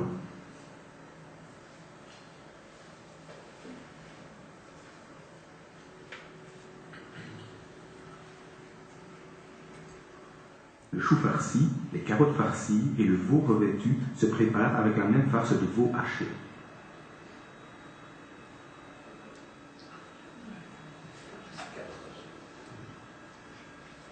Le pigeon est farci de châtaigne mélangée à de la graisse de bœuf, du jaune d'œuf, des épices et de la marjolaine. La mise en place terminée, on procède à la mise en pot. On commence par confectionner le bouillon en faisant bouillir la pièce de bœuf avec le poulet. Après une demi-heure, on ajoute le gigot d'agneau, le canard, le chou farci, les carottes farcies, les boulettes de veau, les pigeons farcis, la saucisse de Bologne, les petites saucisses, l'andouille, le jambon, les citrons confits coupés en quartiers, la marjolaine et la menthe. On laisse cuire 1 heure et demie. Pendant que le pot mijote doucement, on procède au rôtissage des volailles. Comme nous avons réduit les proportions de la recette originale, nous prenons un poulet fermier préalablement lardé au lieu de la dinde. Il rôtira plus ou moins 1 heure. Pour les cailles, 20 minutes suffiront. 20 minutes avant la fin de la cuisson du pot, on y ajoute le chou-fleur coupé en 2 et la panse de mouton farcie au fromage, qui est ici un boudin. Nous avons maintenant le temps de préparer les petits pots. On commence par étendre la pâte de ravioli, qu'on farcit d'épinards et de coings. Ensuite, dans l'ordre, on chauffe chaque garniture de l'Olla Podrida, les capres, les pignons et les pistaches, les châtaignes, les haricots blancs, les dattes et les raviolis. À présent, tout est prêt pour le dressage. Au milieu d'un grand plat, on dispose les viandes du gros pot. Le jambon coupé en 2 est placé au pied de la pyramide. On parsème ensuite de raviolis de coing ainsi que de raviolis verts saupoudrés de cannelle et de parmesan. On éparpille harmonieusement les garnitures des petits pots. Le poulet rôti trône au-dessus du plat et les cailles sont dispersées tout autour. Normalement, c'est une dinde rôtie. Les pieds de porc et les dattes, quant à eux, forment une guirlande autour du plat. On termine en arrosant de bouillon, sans mouiller les viandes rôties ni les raviolis. Ce plat de fête, qu'on peut qualifier de royal, est à présent prêt à être admiré avant d'être dégusté. Et voilà. Et ça, c'est nouveau. Hein. Ça, c'est nouveau. Encore à la fin du Moyen-Âge, on ne voit pas de plat aussi luxuriant que cela. Donc on commence à prendre des libertés par rapport à ce diktat religieux qui interdit toute profusion de nourriture. Je remercie beaucoup Pierre Leclerc.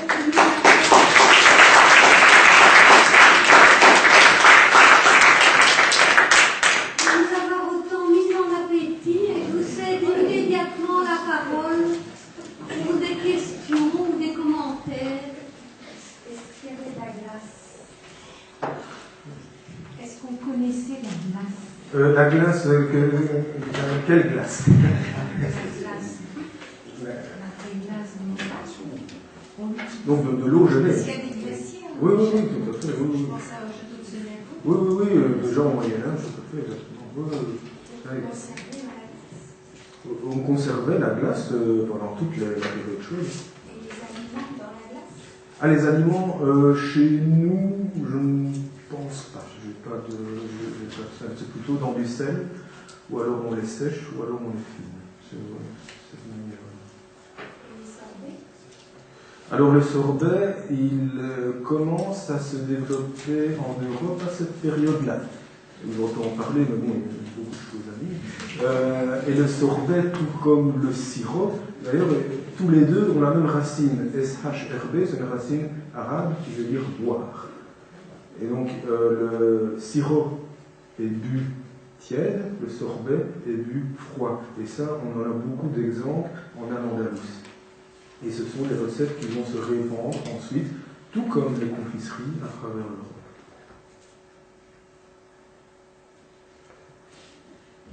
Bravo, décor de beurre dont vous parliez, sont destinés à être mangés? Non. Non, on ne mange pas non, les décors en beurre, non. Et les décors en sucre non plus, d'ailleurs. Non, ça la cuisine chinoise. Vous pouvez parler dans le micro, s'il vous plaît, pour leur Un peu comme dans la cuisine chinoise, on mange des carottes là, qui sont sculptées. Qui sont très... Oui, voilà, ce sont des garnitures. D'abord, je ne sais pas quel lien on peut faire entre les deux. Mais encore une question, comment se fait-il que l'esturgeon a disparu dans la poudreuse? Vous avez une idée? Non, on n'en a plus vu remonter la mer. On n'en a plus vu que dans certaines mers. Ça, c'est une question que j'avoue n'avoir pas creusée, donc probablement y a-t-il des explications rationnelles. Merci, monsieur. Voulez-vous me rappeler, s'il vous plaît, le blanc mangé? Oui. C'était du blanc de poulet broyé avec de la farine et des amandes? Des amandes broyées, du sucre. Et la farine de riz qu'il utilise. Je trouve quand même que le terme blanc mangé a beaucoup bougé au 19e siècle, ça veut plus dire ça du tout. C'est une gelée. Et ça, c'est au XVIIe siècle d'ailleurs, chez la Varenne, il va donner des recettes de blanc mangé, et là, c'est une gelée. Donc on voit que c'est au cours de ce siècle-là, entre le milieu du XVIe et le milieu du XVIIe, je dirais même dans la première moitié du XVIIe siècle, que cette transformation du blanc mangé se réalise. Et toujours avec du lait d'amande. Hein, on continue à mettre du lait d'amande même dans la gelée de blanc mangé. Moi, je voulais savoir, les légumes sont présentés avec les viandes ou c'est à part? Oui, à part. Alors, il y a certains, voilà, comme le potage de chou-fleur avec la viande. Donc, on commence à avoir des recettes où on a les deux ensemble. Au Moyen-Âge, c'est très peu. On trouve ça très très peu. Quand on a une recette de légumes, ou plutôt de légumineuses au Moyen-Âge, ça va être un plat de légumineuses. Et ici, à la Renaissance, on commence à avoir un peu les deux, mais la plupart du temps, c'est quand même à part. D'autres questions?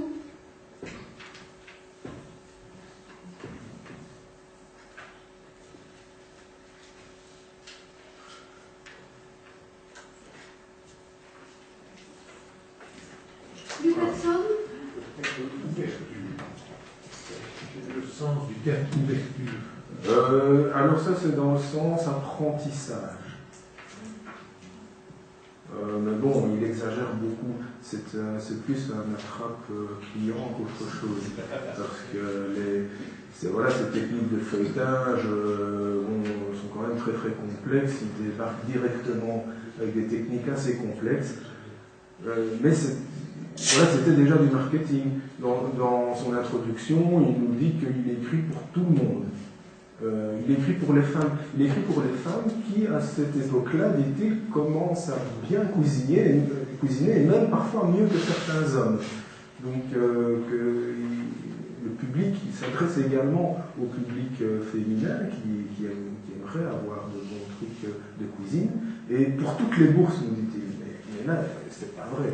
C'est pas vrai. Ces recettes sont systématiquement fortement épicées et utilisent des techniques qui ne sont absolument pas à la portée des pauvres. Donc on voit qu'il y a déjà un marketing bien où il est derrière la vente de ce livre.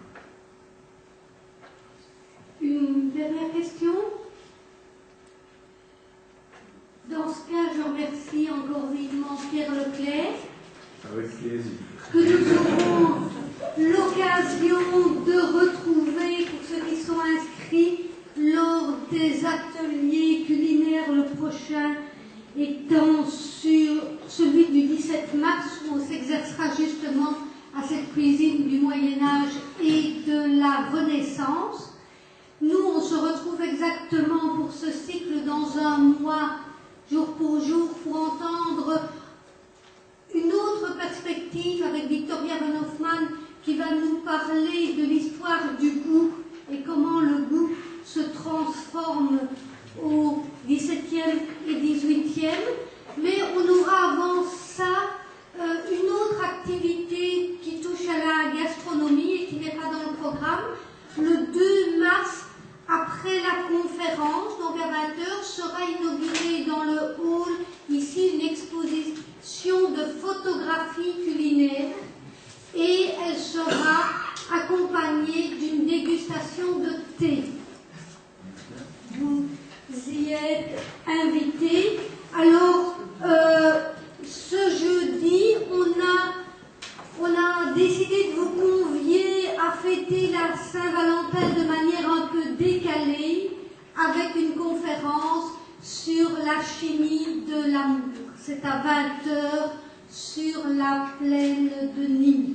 Voilà. Et dans ces cycles, la prochaine conférence, c'est lundi prochain avec une conférence sur les passions selon Jung. Voilà. Je voulais juste ajouter, il y a des livres ici,